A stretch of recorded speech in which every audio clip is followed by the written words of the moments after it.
Alhamdulillah, Alhamdulillahirabbil alamin.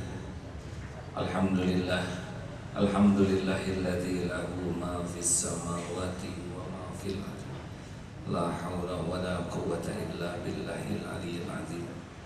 Allahumma shalli ala sayyidina Muhammad wa ala alihi wa ashabihi ajma'in. Kajian Al-Hikam nomor 100. Bismillahirrahmanirrahim. Kafa min jazaihi iyyaka 'ala ta'ah an radiyaka laha ahlan. Cukup menjadi balasan Allah atas ketaatanmu jika Allah ridho menjadikan engkau ahli taat atau ahli ibadah. Taufik dan hidayah yang diberikan Allah kepada seorang hamba itu sebagai karunia yang sebesar-besarnya bagi seorang hamba.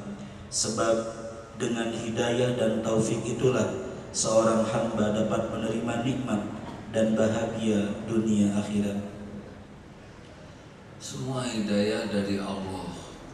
Hidayah yang paling dasar adalah ketika kita diciptakan jadi orang, langsung diberi hidayah, insting bagaimana kita bisa mencari rezeki lewat ibu kita. Lahir langsung diberi hidayah nangis. Kita tidak pernah ada yang mengajari nangis, tapi kita bisa menginformasikan lapar, haus, sakit dengan tangisan. Tidak ada yang mengajari. Hidayah Allah. Sesudah itu hidayah yang kedua adalah Allah sudah mengaktifkan indera kita. Kita mulai bisa melihat, mendengar dulu baru melihat.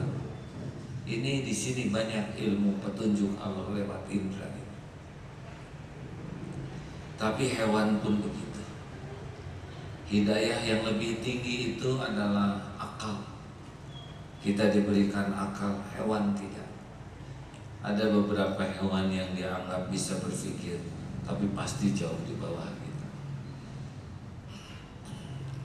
Tapi banyak orang jahat juga punya akal. Hidayah yang keempat adalah hidayah Islam. Kita dikenalkan dengan Islam, mahal bisa syahadat. Tapi ada hidayah yang tertinggi adalah hidayah ma'rifatullah. Kenal, yakin kepada Allah. Kalau orang sudah kenal kepada Allah pasti buah-buahnya. 1, taat. 2, pasrah. Patuh dan pasrah. Ini pasangan orang yang makin yakin pasti makin patuh, pasti makin pasrah. Orang kalau kurang yakin ke Allah, kurang patuh dan kurang pasrah. Jadi orang bisa pasrah ke Allah itu ikhtiar tingkat tinggi. Seseorang baru bisa memasrahkan sesuatu kepada yang diyakini bisa mengurus apa yang dia pasrahkan. Benar? Kita tidak akan memasrahkan urusan kita kepada yang kita ragu akan kemampuannya. Makanya orang pasrah ke Allah itu tidak semua orang bisa. Itu tergantung tingkat keyakinan. Semakin yakin Allah Maha tahu urusannya, semakin yakin Allah tahu yang terbaik baginya, semakin yakin Allah tidak akan mengecewakan yang memasrahkan kepadanya, semakin yakin Allah akan memberikan yang terbaik menurut ilmu Allah, makin pasti. Tapi orang yang tidak yakin ke Allah, pasti andalannya adalah selain Allah. Ikhtiar dirinya sendiri, relasi, dan itu tidak membahagiakan. Jadi saudaraku sekalian, cukuplah balasan dari Allah. Kalau kita patuh ke Allah, balasan dari Allah dikasih yakin yang berbuah patuh dan pasrah, itu sudah pol. Perkara dikasih uang, dikasih popularitas, dikasih gelar, itu bukan perkara yang hebat. Perkara dikasih banyak ilmu juga belum perkara hebat. Karena kefakihan, ifaqihu fid din, kefakihan terhadap agama itu adalah ketakutan kepada Allah, rasa takut. Rasa takutlah yang akan berbuat patuh dan pasrah. Apa bedanya takut ke makhluk dengan takut ke Allah? Kalau takut ke makhluk, kita menjauh. Kalau takut ke Allah, kita mendekat. Masya Allah. Jadi seperti yang pernah kita bahas sebelumnya, kita sering mau beramal. Seperti sholat tadi. Sholat tadi kan ada dua. Ada sholat yang sah, ada sholat yang diterima. Sholatnya sah, rukunnya dipenuhi, tapi belum tentu diterima. Haji juga ada yang sah hajinya, tapi belum tentu diterima. Haji mabrur itu selain sah diterima. Nah yang paling penting, sah belum tentu diterima, tapi kalau diterima pasti sah. Nah, orang banyak yang beramal tuh hanya berpikir pada amalnya. Padahal yang terpenting dari amal itu adalah Allah menerima amal kita. Jadi seperti sholat asar barusan, yang penting bukan sholatnya, tapi bagaimana kita sholat Allah menerima sholat kita. Seperti santri tahfiz, yang penting tuh bukan hafal Qur'annya, tapi bagaimana menghafal Quran diridhoi Allah. Mungkin ada yang baru 1 juz sudah diridhoi, mungkin ada yang lebih, mungkin ada yang baru belajar tahsin dari awal, tapi Allah sudah ridho. Oleh karena itulah jangan terpaku kepada amal, terpaku kepada Allah ridho atau tidak. Nah, balasan dari Allah apa kepada yang diridhoi? Biasanya kalau Allah suka kepada satu amal hambanya, si hamba itu diberikan nikmatnya dalam amal itu. Seperti sholat khusyuk nih, Allah suka nih hamba ini diberikan nikmatnya sholat. Doa, jadi doa yang mau diijabah oleh Allah adalah si hamba itu diberikan nikmat pada waktu doa itu. Nikmat, yakin. Tahajud yang disukai Allah, itu hamba tuh lebih puas. Tahajud itu hanya dilihat Allah, hanya dengan Allah. Mungkin ada yang ikut tapi tidak pusing. Sedekah, ada orang yang sedekah tuh berpikir keras bagaimana sedekah dengan penilaian orang. Tapi ada orang yang bersedekah berpikir keras nih, bagaimana supaya sedekah saya ini diterima Allah. Nah inilah sebetulnya, nanti akan ada rasanya, pasti beda. Pasti beda. Orang yang sibuk dengan penilaian makhluk dengan orang yang sibuk dengan penilaian Allah pasti banyak rahasia. Ada amal yang dilihat oleh orang lain, tapi amal yang rahasianya itu lebih lezat. Kalau kita masih sibuk dengan amal yang senang dilihat orang, jauh dari Allah. Kita masih menuhankan penilaian makhluk. Begitu. Cukup? Ada yang mau menambahkan? Terima kasih. Kalau dicium begini, pokoknya bawa ada santri baru ini ya. Boleh acungkan tangan? Santri baru? Oh iya, alhamdulillah. Terima kasih. Coba acungkan tangan santri baru. Nih, oh. Belum diajarin ngacung kan? Bapak santri baru? Ini yang depan nggak ngacung Pak? Iya maaf ya, terima kasih. Ada berapa masa kemasan bapak-bapak? 4, 8, ibu-ibu 28, selalu 28 ya. Kenapa 28? Karena yang diterimanya 28 ya. Santri hijau muda Daurah Qalbiyah 25 orang berarti ya. Benar? Bagaimana saya tahu 25? Tadi ada laporannya. Begitulah yang sederhana ya.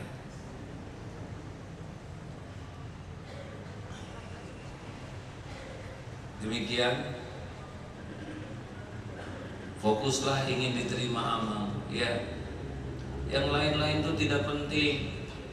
Orang suka, orang tidak suka itu tidak penting. Karena Rasulullah juga tetap ada yang suka dan ada yang tidak suka. Benar? Ini seperti saya ceramah ini, tolong digarisbawahi. Ceramah yang paling penting dari ceramah saya adalah diterima nih oleh Allah ceramah ini. Karena diterima oleh saudara, Allah nggak suka, saya nggak dapat apa-apa. Tapi kalau Allah ridho, Allah tahu isi hati, Allah tahu apa yang diucapkan, Allah tahu apa yang dipikirkan. Mudah-mudahan nggak ada niat yang lain, Allah suka. Nggak berat buat hati ini. Terserah Allah dimasukkan ke hati setiap orang. Karena Allah yang kuasa menyimpan ilmu, yang kuasa memahamkan, yang kuasa membolak-balik hati. Jadi tidak usah berat. Mau yang hadir 1 orang, mau yang hadir 100, 1000, 2000, sama saja. Yang menilai siapa? Allah. Diundang oleh Istana Negara, diundang oleh Astana Anyar. Sudah tahu Astana Anyar? Kuburan ya. Mau Istiqlal ataupun pembangunan musola Al-Ikhlas di Gang Cikome, itu harus sama tuh. Kalau kita bangga dengan wah saya diundang di Istiqlal, diundang di musola, nah, berarti ada tuh selain Allah yang dia cari, benar? Kemarin kami diundang di Mabes, terus diundang oleh Hansip RT 1, malah tertekan. Berarti dia masih melihat tuh ada sesuatu di balik pangkat. Padahal kalau mencari ridho Allah sama. Walau alam, saya membaca sebuah kisah, ada seorang ulama, orang salih, disuruh menikah oleh ayahnya, ibunya enggak mau. Tiba-tiba ada seorang wanita yang sangat suka kepada Allah. Tolong nikahi saya, tolong nikahi saya. Lalu datang juga orang tuanya, tolong nikahi anak saya. Akhirnya dia menikah. Saya hanya menceritakan dari kisah ini ya. Wanita ini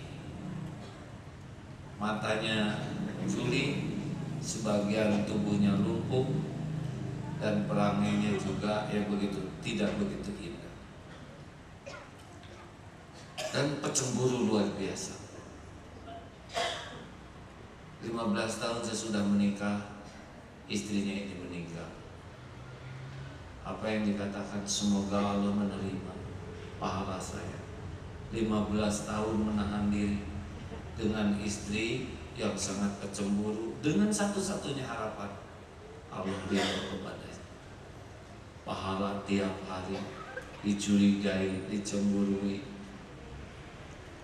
Karena pahala dari Allah itu membuat orang bisa berlipat kesabaran, sampai dia mengalahkan egonya. Ya, kalau kita belum sanggup ke tingkat itu, minimal dalam amal yang standar saja kita cari ridho Allah, betul? Jangan sampai ngaji hanya cari ridho mudaris atau mudaris. Jangan sampai datang hanya cari penilaian makhluk. Beres-beres rumah, asrama hanya ingin penilaian. Rugi. Mau apa sih cari penilaian makhluk? Puji dan caci makhluk tuh gak ada apa-apanya, cuman getaran udara saja. Tapi ridho Allah tuh mutlak, kunci kebahagiaan dunia akhirat. Hadirin, perbanyaklah tafakur, Allah ridho atau tidak. Ada pertanyaan, silakan. Rasa-rasanya ada tamu ya ini ya. Dari mana ibu? Dari Makassar? Jawab, ngetesnya begini, apa kareba? Itu pasti harus Makassar ya. Baik, ada pertanyaan? Ya.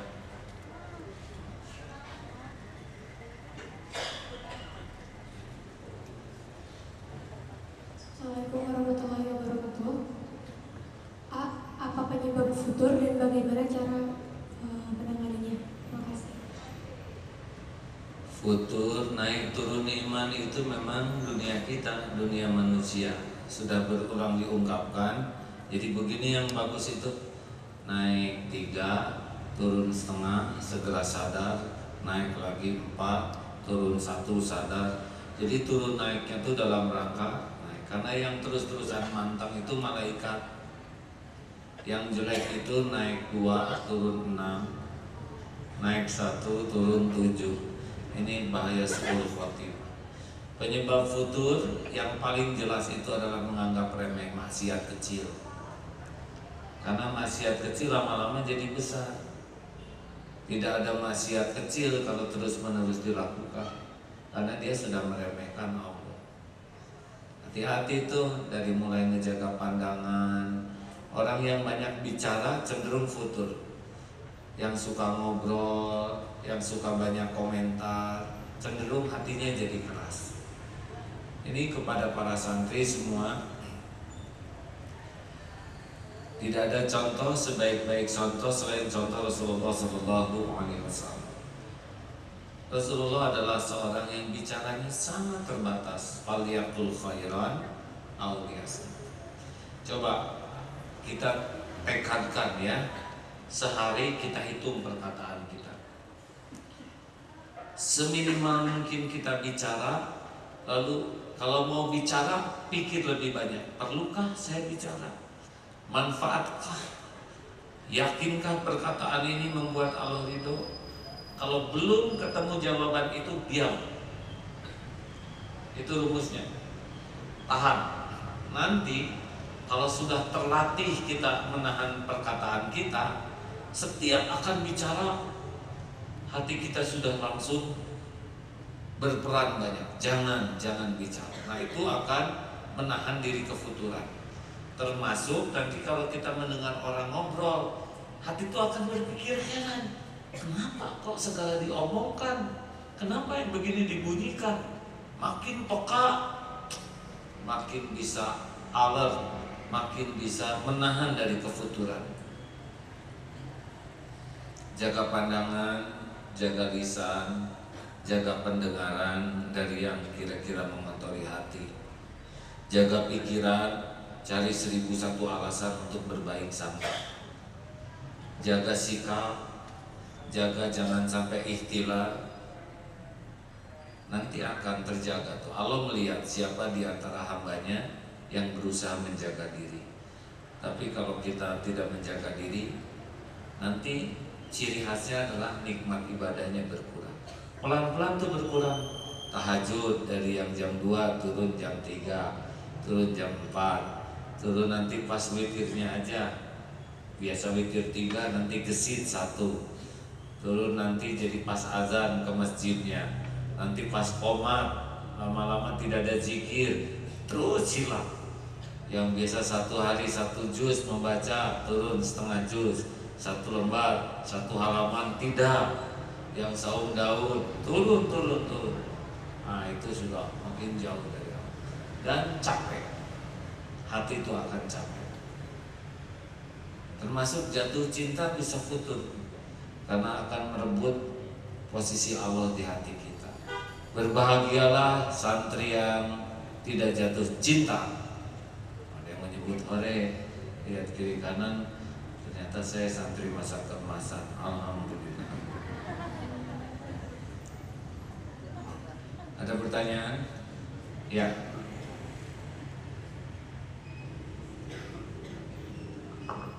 Semua santri karya menggunakan badge itu ya?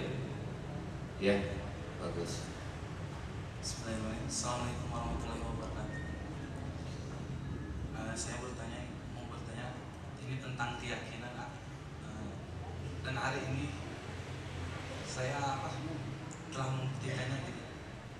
Dari malam saya itu diberi istilahnya kegalauan, tapi galau itu gembira, ingin ada rezeki yang besar yang akan menghampiri saya. Nah, caranya itu yang saya pikirkan, bagaimana saya bisa menyebut rezeki yang sebesar itu. Dan dalam pandangan saya, yang Allah berikan di depan mata itu, umroh itu ada di depan mata. Entah lewat siapa yang akan memberangkatkan saya, tapi saya yakin itu ini Allah yang menggerakkan hati saya.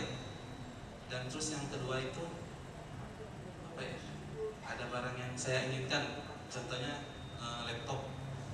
Ya itu emang saya butuh karena saya ingin kuliah. Dan buktinya tadi jam 2 saya nggak menawarkan diri untuk membeli laptop itu, tapi kok kenapa ada yang ke saya yang nawarin, mau beli laptop ini nggak, saya buat biaya nikah katanya.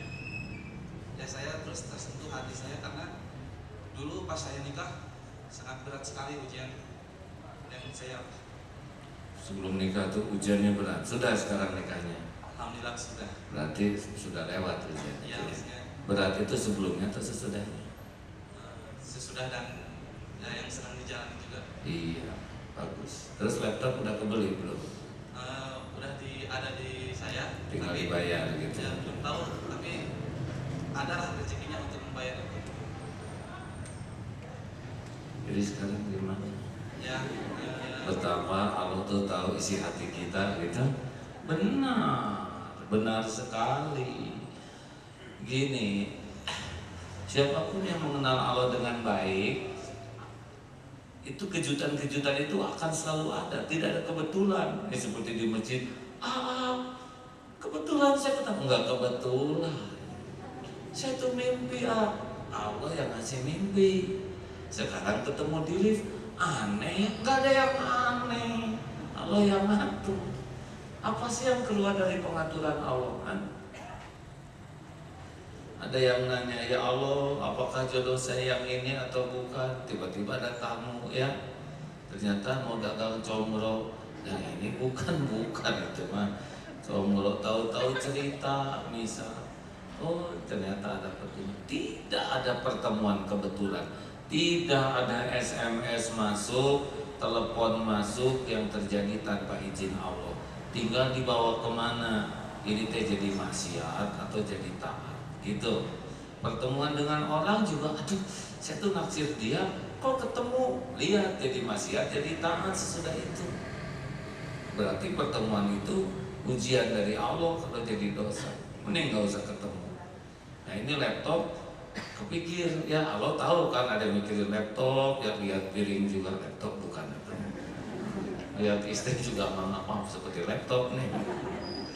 Lalu sekarang didatangkan, tapi Allah belum ngasih uangnya gitu, tenang aja. Allah juga tahu ada yang nggak punya uangnya. Saya lagi pikir urusan saya yang bayarin, jangan saya yang bayarin. Berapaan sih deh? Ustaz Roni kelihatannya ada tabungan ini. Tapi benar hati saya lagi mikir barusan, bayarin jangan. Kalau bangsa segitu malah bisa 100 ribuan kan. Ada rezeki insya Allah ya. Syaratnya tahu, jangan berharap dari makhluk. Pokoknya diajarin oleh guru saya sesuai dengan yang dituntunkan Al-Quran. Jangan pernah berharap dari makhluk. Walaupun terlintas di hati tetap saja harap ya. Apalagi diakalin. Kalau kita perlu uang bicara, tapi hati Allah yang menentukan. Gitu. Selamat ya, megang laptop orang lain. Segalanya ada waktunya deh. Terima kasih. Sudah begitu? Alhamdulillah. Terakhir, ini seragam apa ini? Maaf. Alhamdulillah. Salah seorang yang paling harus kita hormati adalah cleaning service, karena tempat ini dihormati karena bersih syariatnya petugas kebersihan. Kalau bersih penting, petugas kebersihan juga orang penting. Kalau saudara hanya menghormati ketua yayasan, padahal cleaning service bagian yang penting. Terima kasih, Kang. Yang ingin ditanyakan tentang jangan berharap dari makhluk. Ini ya, saya meminjamkan uang kepada seseorang. ketika meminjamnya janjinya manis-manis. Maksudnya manis-manis teh apa? Permen atau apa? Ya akan membayar sekian minggu, nanti pokoknya dibayar. Saya juga itu kan uangnya bukan uang tiis gitu ya. Ini bahasanya ya dalam, udah manis, tiis ya. Saya kasih gitu, pinjam dengan perjanjian pas ditagih, janji 2 minggu sudah berbulan-bulan nggak ada kejelasan. Mau tidak berharap juga, itu kan uang saya gitu, bukan uang Allah gitu, titipan ke saya. Jadi belum bayar-bayar, gimana supaya hati saya supaya pasrah gitu. Jadi karena mau dipasrahkan juga, aduh ingat itu udah, ya istilahnya nabung lah, bukan ngarawan cicis gitu. Saya juga berusaha gitu supaya hati pasrah gitu. Gimana? Tagih hati. Sudah sering, sudah bosan, malah jangan lagi wae, saya stres, justru saya yang stres yang meminjam. Oh jadi kata yang ditagih itu mana tong nagih wae. Saya jadi stres gitu. Ya udah nggak usah ditagih. Jadi saya yang stresan.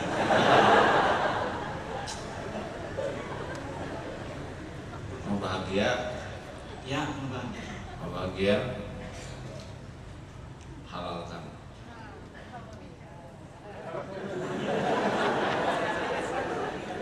Gaji 2 bulan.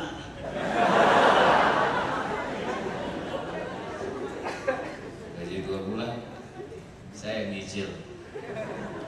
Halalkan. Oh, sok ikrarkan. Berani? Jadi SMS saya halalkan gitu. Ya. Saya yang nanggung utangnya. Tagih Salah. lah, ya. Ya, sekarang saya akan SMS. Sudahlah, dia juga mau bayar, cuman gak ada uang. Terima kasih ya. Lebih bahagia sekarang. Bahagia karena yang menjamin Allah. Tidak usah ditiru tiap yang punya utang nanya begini. Ini mumpung pulang umroh aja. Saya kira sudah cukup ya hadirin. Jadi lebih tegang kepada saya nih hadirin. Ada laptop, utang lagi. Terima kasih ya. Sepertinya berat gitu untuk menghalalkan. Kalau memang dia nggak sanggup bayar dan memang nggak ada jalan untuk bayar saya, dan dia akan bahagia kalau kita halalkan aja. Demi Allah, Allah pasti tahu. Allah juga tahu beratnya hati kita, benar? Dan dipikiri juga nggak kebayar, betul? Gimana? Jadi resmi dihalalkan ini? Resmi. Ya, yakin? Tapi ya istri gimana? Istri siapa? Istri saya baik-baik aja. Ya, kalau saya yang menghalalkan, ya kumaha udah ditagih belum? Sudah dihalalkan, nanti saya kasus dengan keluarga. Suruh gitu. Baik, ya akan menerima kalau disuruh. Saya kan tidak nyuruh kejelekan, benar? Insya Allah ada deh. Terima kasih hadirin sekalian. Ya, mudah-mudahan ada hikmahnya. Jangan suka ragu-ragu kalau ya. Nggak ada satupun yang luput dari pengetahuan Allah. Tidak ada satupun yang luput dari pengawasan. Semuanya ujian. Boleh aku kasih tahu kalau kita ketipu? Dengar ya baik-baik. Kalau kita ketipu itu pun izin Allah. Episodenya kita harus begitu. Mungkin karena dosa-dosa kita. Mungkin karena kalau ada uang itu malah jadi dosa. Mungkin kita punya dosa dulu uang orang gak kita kembalikan tanpa kita sadar. Nah sekarang ada jalannya. Yang kedua, boleh jadi kalau uang itu di tangan kita, kita bisa melakukan sesuatu yang jadi dosa. Betul? Yang ketiga, atau mungkin Allah mau melipat gandakan pahalanya. dengan ilmu, keyakinan atau jalan lain. Ya diuji saja kayak gitu. Kalau Allah mau bayarin, dikasih tuh uangnya orang itu, benar? Tapi kalau Allah belum menghendaki kembali ke kita, ya kayak gini lah. Ya, jengkel menyelesaikan masalah? Tidak. Pertanyaannya, pernahkah doa yang terbaik bagi orang tersebut? Ya Allah, ampuni saudara saya yang berhutang ini. Berikan kemampuan. Kalau memang rezeki saya ada pada beliau, sanggupkan agar tidak jadi hutang. Tapi kalau enggak ada rezekinya lewat beliau, sanggupkan saya menghalalkannya ya Allah. Saya dan beliau pun sama-sama hamba. Pernah doa gitu belum? Belum ya. Coba nanti. Tapi udah keburu dihalalkan ya. Biasanya suka nyesel. Kenapa makin dihalalkan? Tapi nanti kalau udah ada gantinya, kenapa nggak dari dulu saya menghalalkan gitu? Insya Allah, mudah-mudahan hari Kamis yang akan datang beliau akan cerita. Kalau nanti Allah sudah membayarin lewat siapa aja, ya. Laptop dan itu ya. Ya Allah membayarkan ya Allah. Saya juga tak minta ke Allah ya. Oh, bukan AA, saya yang ngasih doa ya.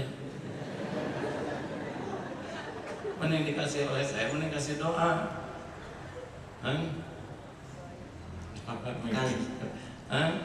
Didoakan dan dikasih sesuatu.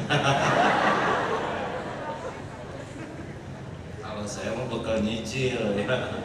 Tapi kalau doa bisa cash nanti. Ya Allah lagi memperhatikan kita, insyaallah. Allahumma sholli ala sayyidina Muhammad wa ala alihi wa ashabihi ajma'in. Ya Allah, innaka antas samiul alim. Innaka antas samiul bashir. Ya hayyu ya qayyum bi rahmatika nastaghits. Rabbana atina min ladunka rahmah wa hayyi lana min amrina rasyada. Rabbana taqabbal minna ya Allah. Innaka antas samiul alim wa tub alaina innaka antat tawwabur rahim. Doa yang Maha menatap. Singkirkan apapun yang menghalangi kami, yang menghalangi hati ini darimu ya Allah. Sisihkan siapapun yang mencuri tempat di hati ini dari tempatmu. Ya Allah, jangan biarkan ada pesona lain di hati kami selain pesona-Mu. Jangan biarkan ada yang mengagumkan di hati ini selain kagum padamu yang tiada habis. Ya Allah, jangan biarkan kami melihat sandaran dalam hidup ini selain bersandar hanya padamu. Jangan biarkan tangan ini menghibah kecuali cukup hanya padamu. Tampakkan ya Allah, yang lemah itu lemah, yang maha perkasa hanya Engkau. Rob, wahai yang maha menatap, jadikan hari-hari yang tersisa dalam umur ini hanya hari-hari bersamamu, hanya menuju kepadamu. Jadikan hari-hari bahagia kami, hari-hari bahagia bersamamu. Karenamu, hanya untukmu, hanya di jalanmu, hanya memohon ridhomu ya Allah. Doa yang maha menatap, maha mendengar, maha baik. Jadikanlah saat ini saat Engkau ampuni sebusuk apapun, sekelam apapun, sebanyak apapun, sekotor apapun diri kami.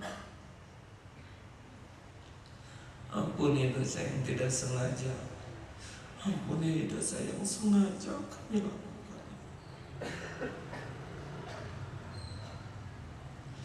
Ampuni dosa yang sembunyi-sembunyi, ampuni dosa yang terang-terangan kami lakukan. Ampuni dosa yang berulang-ulang, padahal kami tahu itu dosa. Berikan kesanggupan kami menghindari maksiat, menjauhi maksiat, sehalus apapun. Maksiat lahir, maksiat batin. Allahumma rzuqna istiqamah ya Allah. Karuniakan rezekikan kepada kami istiqamah. Allahumma inna nas'aluka imanan kamilan wa yaqinan shadiqan wa qalban khashi'an wa lisanan zakiran. Allahumma inna nas'aluka ridhaka wal jannah wa na'udzubika min sakhatika wan nar. Allahumma inna nas'aluka taubatan nasuha wa taubatan qabla al-maut wa rahmatan 'indal maut wa maghfiratan ba'dal maut. Allahumma hawwin 'alaina fi sakaratil maut. Allahumma inna nas'aluka husnal khatimah wa na'udzubika min su'il khatimah. Allahumma ighfir lana wa liwalidina warhamhum kama rabbawna shighara. Rabbana hab lana min azwajina wa dhurriyyatina qurrata a'yunin waj'alna lil muttaqina imama. Rabbana atina fid dunya hasanah wa fil akhirati hasanah wa qina azabannar. Doa ya Allah yang Maha Menatap, kami tidak akan pernah bosan memohon padamu, karena Engkau janji ya Allah, janjimu pasti. Kabulkan doa-doa kami ini ya Allah, amin. Hadirin, bagi yang masih ingin berdoa, Allah tidak pernah bosan mendengar doa kita.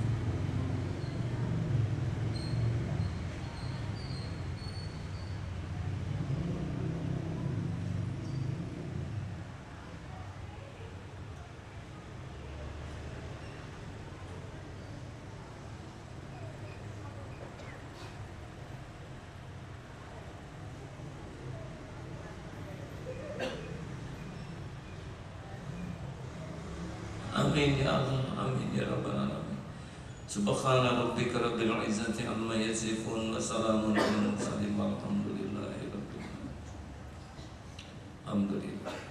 Terima kasih hadirin, subhanakallahumma bihamdika asyhadu an la ilaha illa anta astaghfiruka wa atubu ilaik.